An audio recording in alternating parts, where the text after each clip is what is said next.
Bonjour, merci d'être venu. So I will switch to English now. So I'm Saskia Diez, like you know, maybe now. Founder, owner, and designer of the label with the same name, Saskia Diez. I founded the label in 2007 with the first presentation in Paris during Fashion Week. I decided to not talk too much about my own work, but about something that I find very inspiring about a side of jewelry which is not too much connected to monetary value, but more to like the origin or the meaning of jewelry. But to start and to still somehow introduce a little bit my work, I will show a little film clip that I did some years ago with a friend of mine, and then I will talk later. So,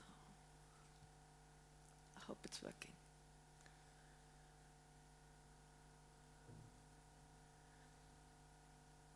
Is there... Oh, yeah.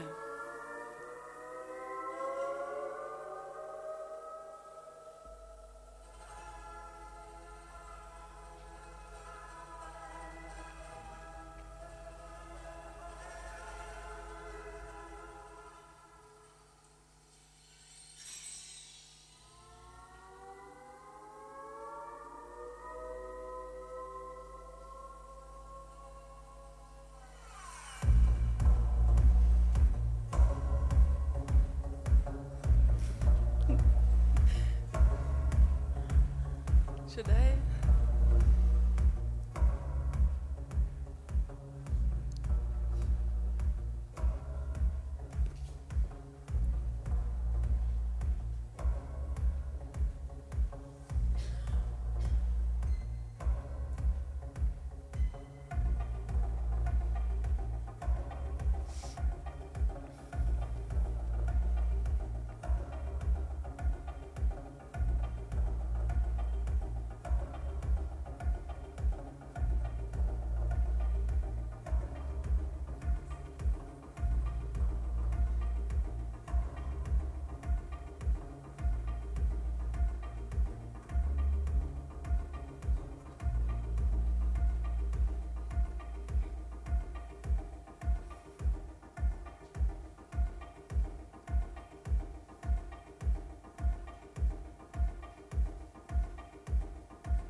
So, I called my subject Mighty Jewelry. Why mighty? Why? Oops. Am I too loud? Is it okay? Okay. So to me, jewelry has a very special position in the world of products. It's a subject almost as old as mankind. So apparently something very existential. And why is it like that? I think this is a question that is very, very interesting, and for me personally, and also for my work. And if you look at ethnic jewelry, there's great sources to find maybe answers to this question. So, what does jewelry mean?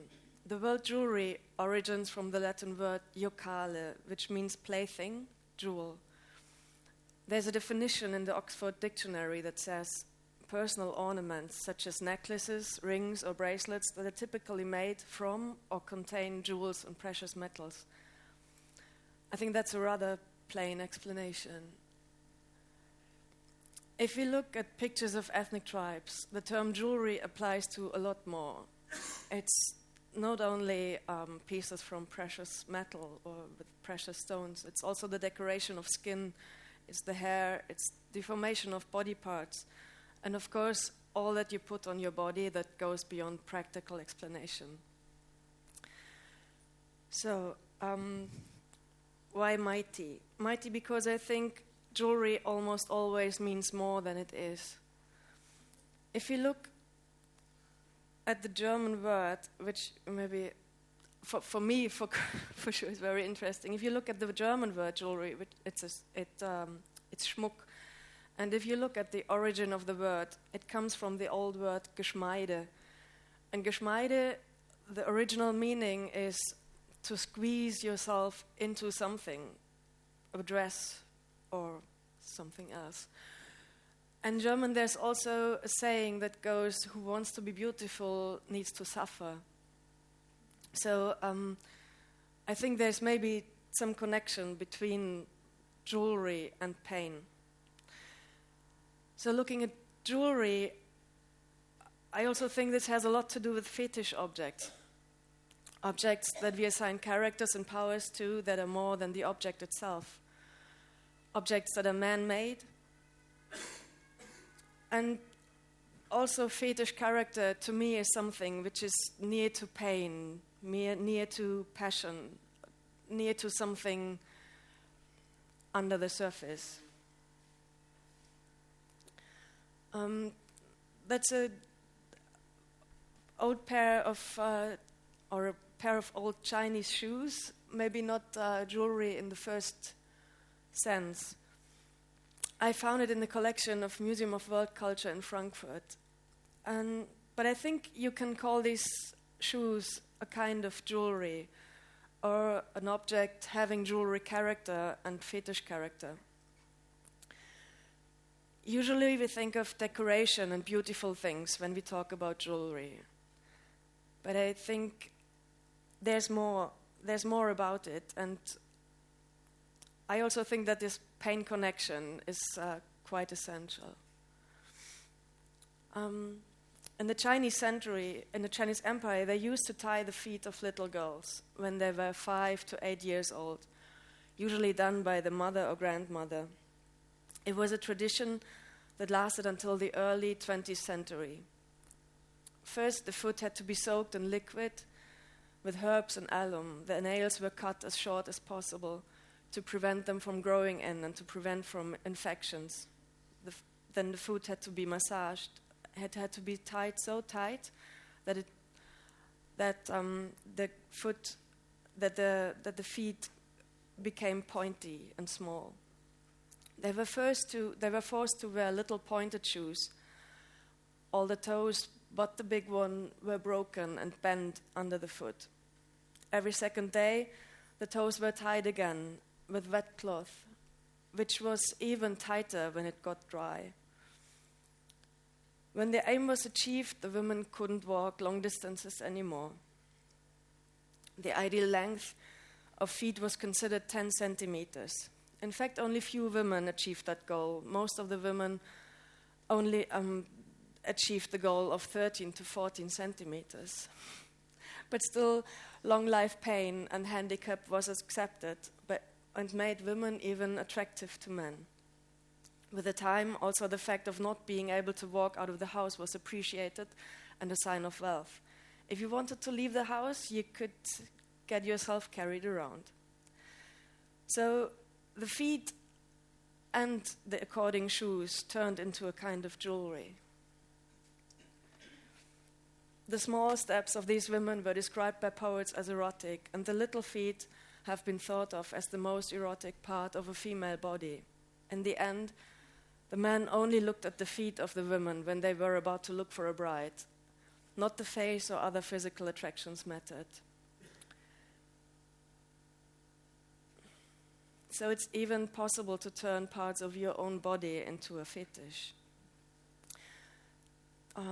The word fetish derives from the French fétiche, and this comes from Latin factitious, which means artificial, and facere means to make. So fetish is an object believed to have supernatural powers, or in particular a man-made object that has power over others.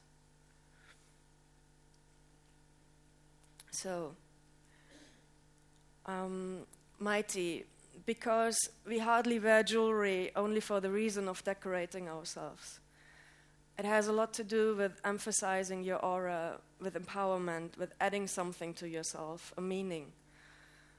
That the will of adorning ourselves seems to be kind of human. It's something that even in very poor conditions happens, and no matter if poor or rich, old or young. If you think of jewelry, we think of adornment and beautification. If, once again, we look at the German word Schmuck, it's also used as adjective, and then it means pleasant to look at, beautiful. So, of course, jewelry means decorative object or means beautification. Objects for visual upgrade, objects to present wealth. But, of course, as well, beauty is very subjective, and what is considered to be beautiful is changing in times and also in regions, like where it's defined. Jewelry is also a means of communication. Here on this picture, you see a couple in their wedding outfit from Papua. To me, they look like very proud, richly decorated, of course, with a lot of piercings. But like the thing that to me is most important, that the jewelry they are wearing, it seems to be like an armor that protects them and empowers them. To me, I don't feel that they're naked, even if the skin is bare. To me, they look like safe. So in ethnic jewelry, you have a strong connection to weapons and armor, and as well to the aspect of pain. And another characteristic of the ethnic jewelry is the exaggeration of body parts. Also, looking at these women, to me, is not clothing what they're wearing. It's just jewelry.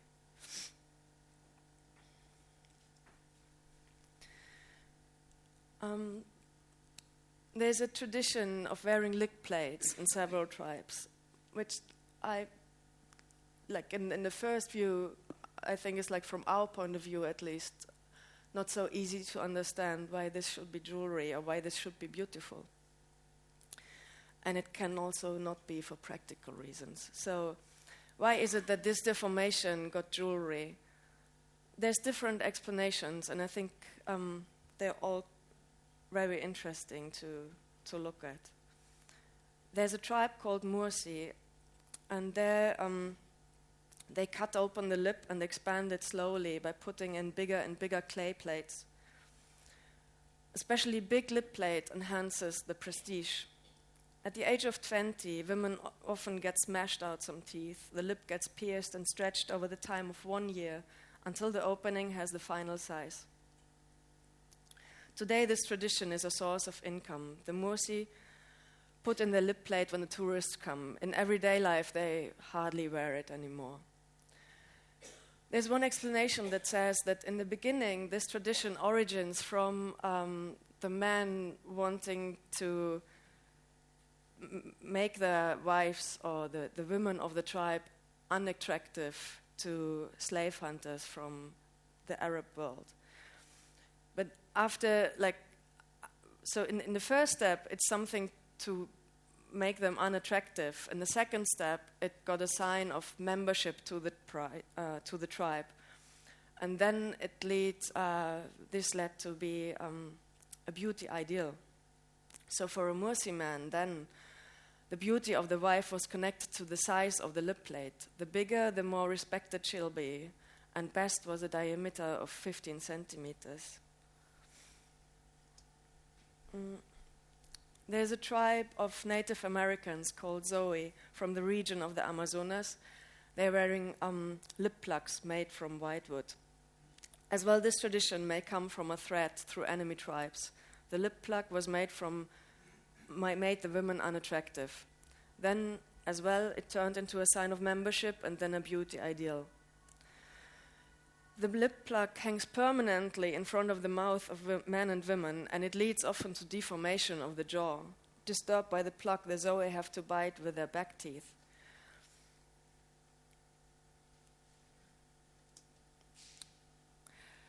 There's another tribe. They're wearing lip plates in the upper lip, and they do it for aesthetical reasons. Since the men had the beard as decorative element in their face, so as a kind of jewelry, the women would miss any natural sign of beauty. So the lip plate is a compensation of the missing beard of the women. And in the Western culture, the lip piercing established in the 1990s and was often a fashionable part of sub and youth culture. But extremely stretched lips or lip plates are hardly seen, only the modern primitive movement. So, why this deformation? Why was this developed? It's not only about beauty or visual appearance, it's more about human development, about social structure. In a lot of tribes, the newborns are seen as unfinished. In various ways, they have to be strengthened to grow through steady learning. The Kayapo in Brazil think the skin of the newborn is fragile, so it has to be strengthened by various methods. Soon after the birth, the father pierces the earlobes. In the following years, they put bigger and bigger plugs into the holes to stretch them. This opens up a second ear, and only with the second ear and from that moment on, the child or the kid is able to listen to stories, and listening is understanding and is learning. In the same context, there is a lip jewelry only worn by men. While piercing the ears, the boys get pierced into the lower lip, so the second mouth occurs. First, it's just a string with pearls that's inserted, and later, when the boy is old enough to marry, he gets his lip plate. The plate emphasizes the art of speaking. The lip plate is a sign of the one that listened, understood the stories, learned, and has knowledge. Today, about 15 men in 11 villages with about 3,500 inhabitants of the Kayapo are wearing a lip plate, even if in general all the boys got their lips pierced. But jewelry for ears and lips are essential for becoming a human being. In a lifetime, a sequence of specific jewelry pieces mark the different states in that process. The meaning of piercing the skin is a very mythical ritual. So the meaning or the tradition comes. There's a story that the ancestors of the Kamura once lost their immortality through a bow shot. Their offsprings, the human beings, were mortal from that moment on. So the piercing of skin when the fathers opens the ears of their sons to the world, reminds of the beginning of incarnation, which is marked by mortality and the ability of reproduction, and at the same time loss of immortality. The immortality of the individual is replaced by the reproduction and living on in the next generations. The jewelry pieces have a strengthening character because they are made by different individuals. In this case, it's mother, father, grandparents, uncles, and aunts that all invested their power and energy in the production of the pieces. Only by wearing jewelry, the child enlarges its radius of its social environment. The individual strength evolves as well from the number and intensity of the social relationships that are manifested in these products, in the jewelry. So be sure from whom you're getting the jewelry from. Getting older, the boys put the baby jewelry into a bag that they bury at the roots of a hardwood tree. This also means magic growing of power and health, and the own vulnerability becomes neutralized. Earplugs are a common kind of jewelry in many ethnic groups, in shape of a roll or a plate. According to tradition, they are worn by men or women or both. Already in old Egypt, both genders have been wearing earplugs. And the Incas were wearing earplugs from gold or silver that served as a status symbol. The earlobes got enlarged several centimeters. And if you look at the Spanish name for Inca, they are called not Inca, but orejones. I don't know if I pronounce it right. But the meaning of the word orejones is big ears. So big ears or accentuation of the ears is something you find very often. Also the decoration of the whole ear, not just the earlobe. That's a jewelry from Mali, which is showing off an important part of fortune. To save the ears from too much weight, the earrings were connected with a thread worn over the head. What I think in that picture, even if the quality is not that great, is that you see the pride of the girl or the woman, which is reflected in the gold surface, and vice versa. There's a sociologist, Georg Simmel. He was thinking a lot about jewelry. And he said about jewelry made from metal that the reason for its elegance is the non-adapting to the peculiarity and the defaults of the body. But the jewelry made from metal always appears perfect, always appears new.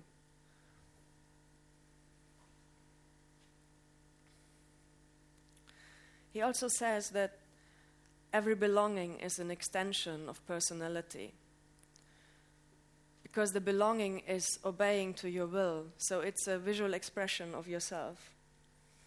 That is for sure absolutely true for the own body, but a body wearing jewelry is more, and you are master of more. That's at least what he says. And other silver earrings. And silver was, being the whitest metal, very good for reflecting or throwing back evil looks.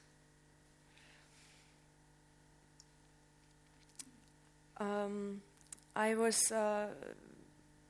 was invited some time ago to do a couple of items in collaboration with the Museum of World Culture, where I had access to the archive and where most of the pictures I was showing now are from that archive, which was for me very interesting. And this idea of big ears was something I was working on in different products, but I tried to avoid the pain aspect. So not working on big earplugs or what you of course also see, but is not something which is interesting me so much. I call the pieces Mighty Ears. So this somehow the pictures. No, I hope it's not. It's not all of them, but I don't know. You don't see any earring. Something went wrong with the transfer of the file. But here you see one. But to me, like also personally, ear jewelry is especially something that I feel is very is something that makes you feel very conscious about yourself. It's something that somehow makes you feel stronger, maybe, or me. Again, Simmel says that the rays of jewelry and the central attraction it causes, they mean an enlargement and an intensification of your sphere. So you're somehow more when you're bejeweled than when you're not. So then it's just a few more pictures.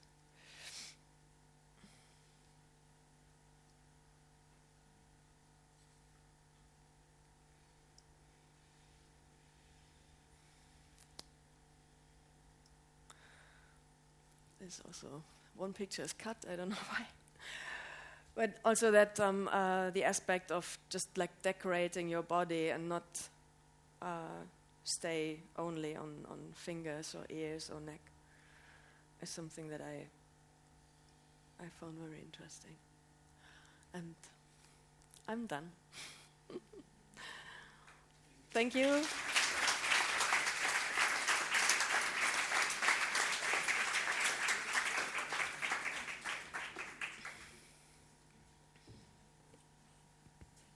Thank you very much, Saskia.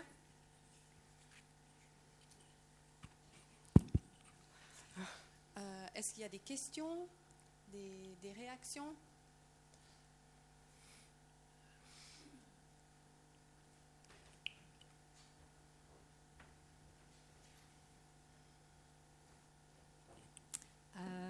I just wanted to know if the meaning of the jewelry is different from male and female.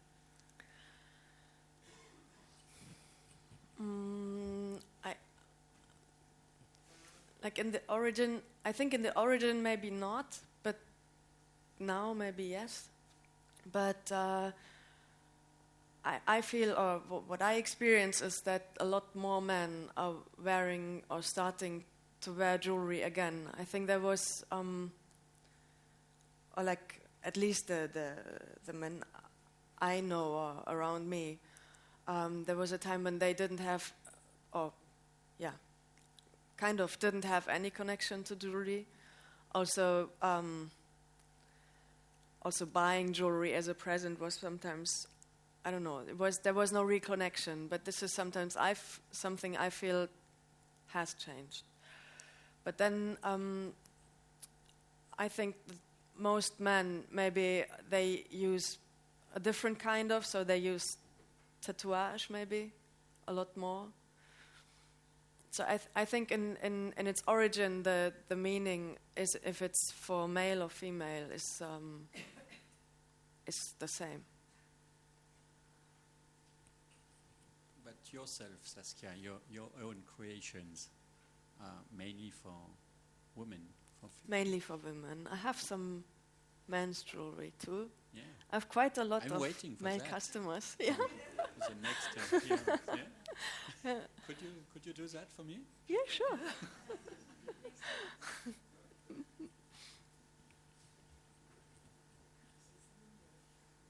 Can I speak in French? Do you understand Ouais, French? bien sûr. Ouais. Ah, bien sûr. Alors, d'abord, très vite vous dire que je connais très mal ce domaine de la bijouterie et que vous avez ouvert vraiment des portes et des fenêtres très intéressantes pour moi, surtout aussi dans cette vision anthropologique. Maintenant, une question à vous. Vous avez mis en rapport ces bijoux et la douleur, la souffrance. Qu'en est-il pour vous dans votre travail? Jusqu'à quel point devez-vous faire souffrir les personnes qui vous portent? Bon, c'est ça pour moi la douleur, c'est la douleur physique, c'est pas quelque chose avec quoi je travaille, mais je crois que c'est un truc dans l'histoire et d'origine et que je crois qui est inhérent dans les bijoux.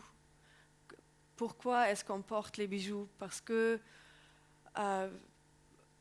peut-être on n'est plus sécure, non, on n'est plus sûr de soi. On a l'impression d'être pas si faible. Et peut-être que c'est aussi quelque chose qui aide contre la souffrance. Je sais pas, mais je crois que cette histoire, cette origine, que c'est quelque chose qui est dans le monde du bijou. Pourquoi est-ce qu'on porte? Bien sûr, c'est aussi parce que c'est des trucs chers ou parce que c'est quelque chose qui est juste beau.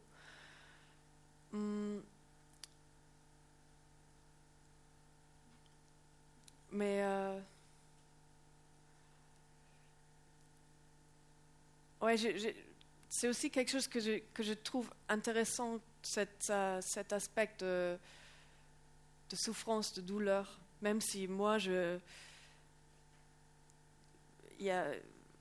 faut pas souffrir pour porter les bijoux, mais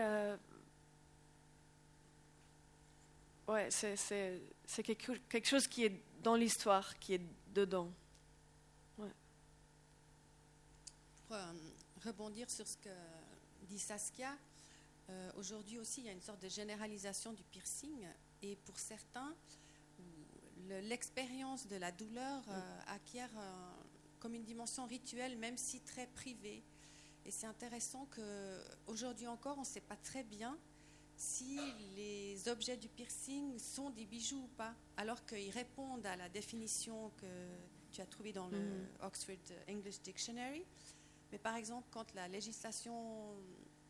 l'Assemblée nationale en France devait légiférer sur les échoppes qui font du piercing, ils ne savaient pas comment nommer ces objets ni cette pratique. Alors on peut le faire de manière très ornementale maintenant, sans entrer dans la question de la douleur, mais on peut aussi vouloir avoir cette dimension, puisque nos vêtements et le bijou, c'est vraiment une façon de marquer son identité à la fois individuelle et collective pour entrer en relation avec les autres.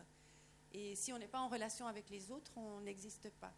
Donc, il y a différents éléments qui peuvent être vécus aussi comme une protection, une armure quand on est face à la société qui fait quelque chose entre nous et l'autre.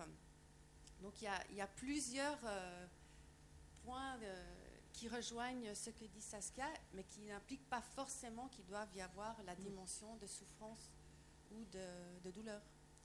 Et en même temps, je crois que les bijoux, c'est quelque chose qui est très intime, mais en même temps, c'est très dans l'extérieur.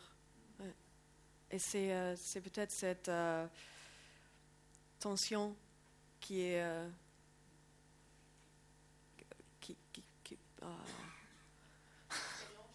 ouais, ouais.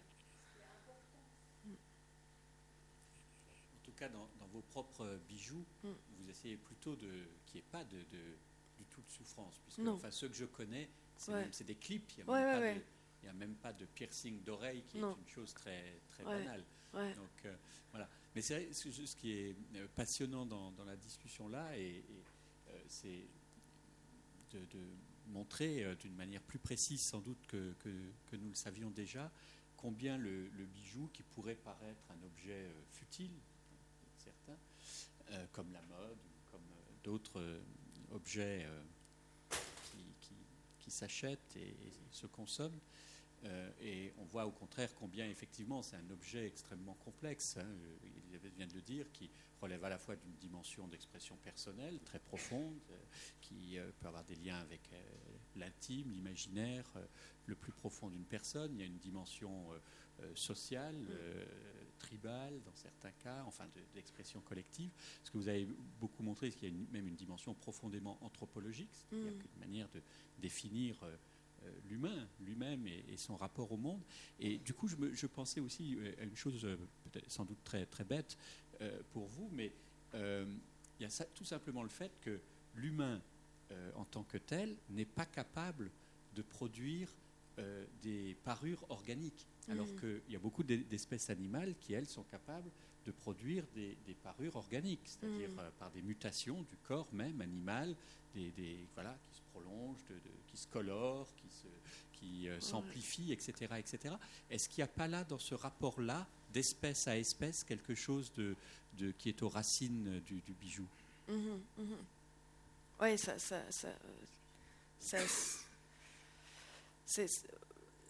c'est peut-être pour ça que le fait qu'on des bijoux, que c'est tellement avec les humains, c'est peut-être pour ça. Parce que pour moi, j'ai l'impression que c'est comme j'ai dit, c'est quelque chose qui est presque existentiel. Ouais.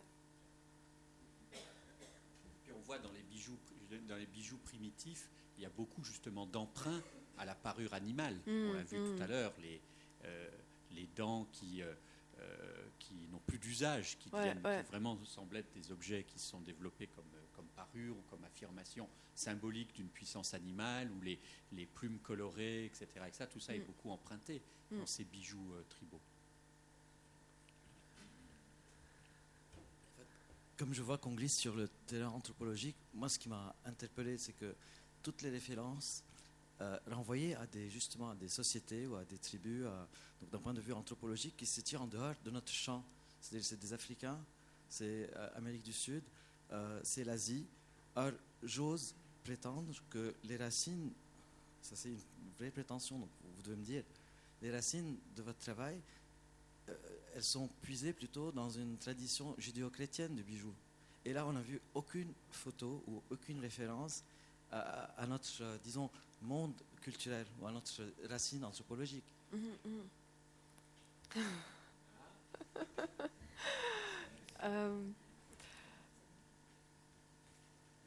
Yeah. Okay. So if I understood right, you're asking why is like just. You showed other cultures, non-Western cultures, non-European cultures, in your examples of the use of the different meanings you're giving to jewelry. And Mahun says, but your own jewelry is really steeped in the Judeo-Christian tradition. Yeah. So why this discrepancy? So I like, to me personally, it was very interesting to dig into that subject, because I have the feeling that with a very like primitive circumstances these tribes are living in, that there is the jewelry. If they're working on jewelry, it's about something else. It's not about status or wealth, which is most of the cases that what we're working on in the Western culture. And I think that somehow that this kind of deeply human questions that are touched in these pieces or in the stories. Why is it that something that this is a jewelry? I think that's something that is still it's also, if I'm like, for example, I'm not working with a pain thing. For me, it's not. It's a different story. But I think this deep questions or this like primitive human stories, I think they in general have a strong connection in jewelry, and I think it's. Or at least for me, it's very inspiring to look at things like that, more than I don't know, other things sometimes. Yeah. I'll speak in French. Okay. Mais j'allais faire la même remarque que tous les exemples étaient ce que nous on dit ethnographique, Ouais. donc hors de notre culture. Et je pense que d'une part, c'est des fois plus facile de voir chez l'autre qui n'est pas nous. Des choses qu'on sort un peu hors contexte, alors qu'il y a aussi ça chez nous, mais ça va tellement de soi qu'on ne le voit pas. Par exemple, le perçage des oreilles, il y a tout un débat maintenant, je crois aux États-Unis, pour dire mais quelle horreur, on fait ça sur les petites filles. Mais en fait, si on regarde culturellement, dans tout le sud de l'Europe, c'est vraiment un marqueur de rentrer dans la communauté. Et on n'a pas conscience de la douleur des enfants. Mais disons, c'est quelque chose, et en plus, on le rejoint, souvent ce trou, on essaye de le placer là où il est en lien avec le nerf optique, donc il a aussi une fonction prophylactique. Et le collier de perles porté par la femme mariée, ça remonte à une tradition très lointaine, de la pureté des perles qu'on voit dans tous les tableaux de la Renaissance. Et aujourd'hui, dans une certaine frange de la société, si on n'a pas reçu de son mari le collier de perles après les 2 enfants, il y a un problème. Donc, toutes ces choses existent, mais pour nous, elles sont moins évidentes parce que c'est notre propre culture. Et puis, je voulais vous parler d'une expérience personnelle. Personnellement, je n'ai pas les moyens de m'acheter de la haute joaillerie, mais j'amène j'espère. Mais j'ai pu amener les étudiants une fois chez Adler et ils nous ont très gentiment mis les joyaux sur un plateau et on a pu les essayer. Eh bien, je vous promets que quand vous portez autour du cou ces parures qui ont déjà un certain poids, mais vous êtes aussi conscient de tout le poids métaphorique, vous vous tenez autrement. Donc, c'est toutes ces choses dont on n'est pas conscient jusqu'à ce qu'on vous les explique et qui semblent, vu qu'on les voit de l'extérieur chez d'autres, où elles sont peut-être exagérées à nos yeux, c'est de nouveau, c'est de l'ethnocentrisme, on les décrypte de manière plus évidente. Mais tout ce que Saskia a raconté, je pourrais multiplier les exemples pour faire remonter ce qu'elle montre de sa propre production dans des traditions judéo-chrétiennes, mais qui remontent jusqu'à l'Antiquité, Moyen-Âge, 19e et des pratiques qu'on a encore aujourd'hui. Est-ce qu'il y a encore des réactions du public? Si. Ok. Lié au poids, quel est le matériel des colliers? Là, C'est ça? les boules, Ça, c'est du bois. C'est du bois laqué. Ouais, c'est léger. Voilà.